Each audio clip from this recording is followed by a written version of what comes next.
Deste livro que aqui temos, presume-se uma parte da resposta porque é que eu assino, ou porque é que eu subscrevo, ou junto a minha assinatura aos restantes, porque faço aqui uma defesa de um mundo global, com a globalização, com abertura de fronteiras, com liberdades de circulação, porque acredito que esse é o maior instrumento de progresso que a humanidade alguma vez teve. E, portanto, muitos desses fenómenos populistas defendem a solução contrária, que é a solução isolacionista, fechar fronteiras, impedir a concorrência estrangeira, impedir estrangeiros de entrar, e, portanto, são dois modelos de desenvolvimento que nós temos neste momento em discussão. E o mundo vive uma crise muito grande e, portanto, é normal que se debata sobre qual das soluções é preferível. E é essa a grande escolha que eu acho que o mundo terá de fazer, e eu inclino para a primeira. Deixe-me então perguntar-lhe de uma outra forma, porque a pergunta não é a mesma, é mesmo tentar perceber o seu pensamento de outra forma. O Chega é um partido de extrema-direita xenófobo? O Chega é um partido populista, mas eu não falo do Chega neste livro.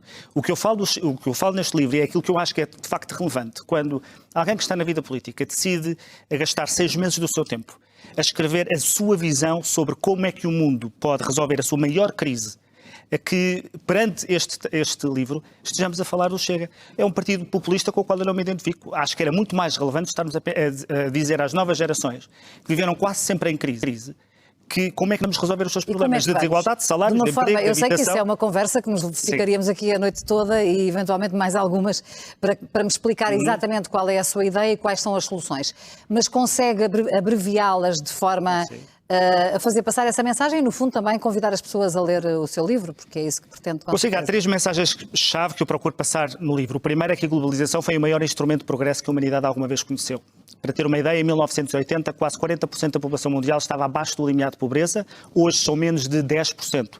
A esperança média de vida explodiu, se pudermos falar assim, e hoje temos a maior classe média do mundo. Para ter uma ideia, o português médio é hoje 3 vezes mais rico do que era em 1980. E, portanto, foi um instrumento de progresso extraordinário. Nunca tanta gente tinha saído tão depressa da pobreza extrema como com este movimento de abertura da economia. Agora, segunda mensagem, há de facto grandes desafios deste mundo global.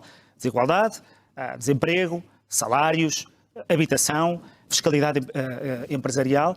E aquilo que eu procuro defender no livro é que nenhum destes desafios, que são grandes e que para algumas pessoas são muito dramáticos, se resolve com um mundo mais fechado, fechando fronteiras. Eu costumo dizer, fechar fronteiras é a mesma coisa que nós fizemos, pelo menos alguns que fizeram, quando correram aos supermercados para embarcar papel higiênico. Isso é a mesma coisa que é o proteccionismo, é os países fecharem-se todos e impedirem que as trocas se possam fazer, levando progresso e desenvolvimento. E a terceira mensagem, claro, é que o mundo mais fechado é um mundo menos preparado para vencer um desafio como, por exemplo, a pandemia.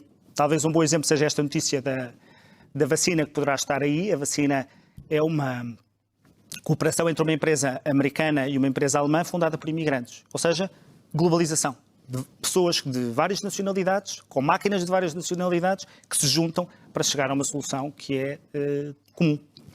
Este seu livro, Adolfo Mesquita Nunes, foi lançado na semana passada, creio, portanto, poucos dias antes. Foi no dia em das eleições norte-americanas, era isso que lhe ia perguntar, ia dizer, foi lançado a poucos dias de Donald Trump perder a presidência dos Estados Unidos, tendo sido no próprio dia, será uma coincidência eventualmente ou não, mas o Adolfo é dos que suspiram de alívio neste momento. Se vier a confirmar-se que esses resultados assim foram, não sei se a melhor descrição seja esta, mas eu preferia que vencesse Joe Biden e, portanto, que se confirme a notícia de que venceu. Do ponto de vista da economia e do proteccionismo, é verdade que o Trump se descreve como um proteccionista a sério, um tariff man, mas o Joe Biden também não anda muito longe. Mas do ponto de vista global, do ponto de vista das relações internacionais, nomeadamente na melhor forma de lidarmos com a China, que é nosso rival sistémico, eu penso que aquilo que é a solução de Joe Biden é preferível, isto é, não nos isolarmos, mas criarmos uma grande rede de democracias e de potências que possam forçar a China a ter uma relação multilateral connosco e não bilateral, que sempre a favorece, porque é um gigante. A derrota de Donald Trump retira força, de alguma forma, aos populismos sobre os quais este seu livro também se debruça? Eu falo dos populismos aqui para dizer que os populistas desconfiam das liberdades de circulação e é por isso que eles não gostam da globalização. Porque quando nós aceitamos que há liberdade de circulação e que uma empresa estrangeira se pode aqui instalar e que pode empregar pessoas ou os estrangeiros podem chegar, nós estamos a atribuir a estrangeiros a mesma dignidade que atribuímos aos nacionais. internacionais. Nós estamos a dizer que, com todas as diferenças que existem entre nós, somos todos seres dignos por sermos pessoas humanas, só por sermos pessoas humanas. É um pleonasmo que se usa no direito. E, portanto, sim, eu acho que é importante que, se vencermos essa ideia de proteccionismo, é bom que os populistas possam perder também gás. Mas a derrota de Donald Trump contribui para isso? Eu acho que o Brexit terá sido o primeiro sinal de desglobalização política a que assistimos e a que seguiu logo a eleição de Donald Trump. Eu acho que é um bom sinal se os políticos que vencerem eleições forem mais adeptos de um mundo aberto, global, tolerante, em que cada um de nós... Mas vê sinais de que o mundo caminha para aí, ou é apenas a sua convicção? Não, pelo contrário. Por isso é que o livro surge aqui. Os sinais são ao contrário. Os sinais são sinais favoráveis à desglobalização. E é por isso que eu procuro explicar às novas gerações que é verdade que hoje temos desafios muito próprios e que elas sentem, mas não é possível sequer dizer que os nossos avós viviam melhor do que nós. Do ponto de vista dos direitos das mulheres, da esperança média de vida, da alfabetização, do acesso à informação, do acesso a viagens, do acesso a tratamentos médicos, não é possível, de forma alguma, dizer que vivíamos melhor há 40 anos do que vivemos hoje, com enormes desafios e muita gente a viver dramas que vivemos hoje. E, portanto, a solução não passa por dizer que vamos fechar o nosso mundo, vamos impedir a mudança de suceder, mas, pelo contrário, fazer algumas reformas, e já não teríamos tempo de dizer, porque também são 400 páginas para as descrever, que reformas é que podíamos estar a fazer. Quais são as principais? Não podemos falar de todas, naturalmente. Olha, uma das questões, então, pego numa que se diz muitas vezes, veio os robôs, vão acabar com o emprego, a automação está-nos a substituir a todos. E aquilo que procuro demonstrar no livro e documentar é que a automação cria muito mais empregos do que aqueles que destrói. Sempre. Mas há um desafio. Nada nos garante que os empregos destruídos não são aqui e os empregos criados não são noutro sítio. E, portanto, há reformas na área da educação e da formação profissional e da investigação e desenvolvimento que nós temos de fazer para garantir que o emprego que é gerado pela automação é gerado aqui. E aí estamos muito atrasados. Há muita coisa que temos para fazer, então, nomeadamente na área da formação profissional, que quase nunca ninguém fala, é um parente pobre, mas é essencial para nós termos os trabalhadores capazes de se adaptar às novas funções que vão sendo exigidas durante a sua vida útil. As disrupções normalmente aconteciam de geração em geração. Neste momento temos disrupções a acontecer e a virar a vida do avesso de famílias dentro da mesma geração. Adolfo Mesquita Nunes, este livro, A Grande Escolha, pode ser uma rampa de lançamento para o seu futuro político? Por onde é que gostava de ir?